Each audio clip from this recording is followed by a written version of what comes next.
Hello my dear audience, আসসালামু আলাইকুম।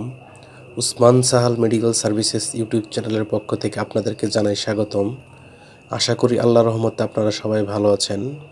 বন্ধুগণ, আজকের ভিডিওতে আমি আপনাদের সাথে বাতের ব্যথা, জয়েন্টে ব্যথা, মাংসপেশির ব্যথা, শিরায় টান লাগা এবং মস্তিষ্কের সমস্যা সমাধানে অত্যন্ত ফলপ্রসূ একটি মেডিসিন এবং মেডিসিনটির নাম, দাম, প্রুফ বা জেনেরিক নাম, প্রস্তুতকারক কোম্পানির নাম, খাওয়ার নিয়ম এবং এর সাইড এফেক্টস বা পার্শ্ব প্রতিক্রিয়া সম্পর্কে আলোচনা করব।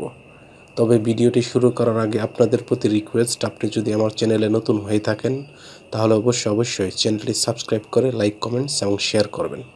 বন্ধুগণ, আমাদের দেহে বিভিন্ন সময়ে মাংসপেশির ব্যথা, জয়েন্টে ব্যথা, বাতের ব্যথা, শিরায় টান লাগা এবং মস্তিষ্কের সমস্যা হয়ে থাকে। এই সকল সমস্যার সমাধানে বিশেষজ্ঞ ডাক্তারগণ যে ঔষধটি সেবনের কথা বলে থাকেন তার নাম হলো টোলমাস ট্যাবলেট। এটির গ্রুপ বা জেনেরিক নাম হলো টোলফেরিসন হাইড্রোক্লোরাইড। এটির উৎপাদনকারী প্রতিষ্ঠানের নাম হচ্ছে বেক্সিমকো ফার্মাসিউটিক্যালস লিমিটেড।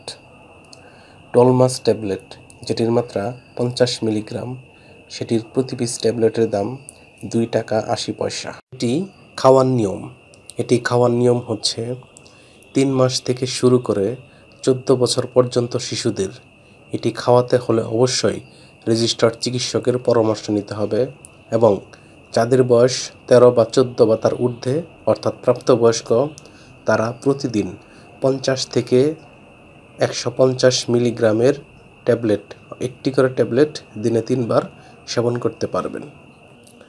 এই ট্যাবলেটটি সেবনের পর সামান্য কিছু সাইড এফেক্টস বা পার্শ্ব প্রতিক্রিয়া দেখা দিতে পারে, যেমন পেশির দুর্বলতা, মাথা ব্যথা, বমি বমি ভাব এবং কিছু কিছু ক্ষেত্রে চুলকানিও দেখা দিতে পারে।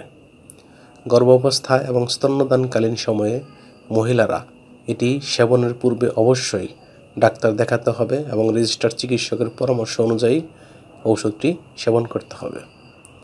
এই ঔষধটি আলো ও তাপ থেকে দূরে ঠান্ডা এবং শুষ্ক স্থানে রাখতে হবে এবং 30 ডিগ্রি সেন্টিগ্রেড তাপমাত্রার নিচে সংরক্ষণ করতে হবে এবং একই সাথে শিশুদের হাতের নাগালের বাইরে রাখতে হবে।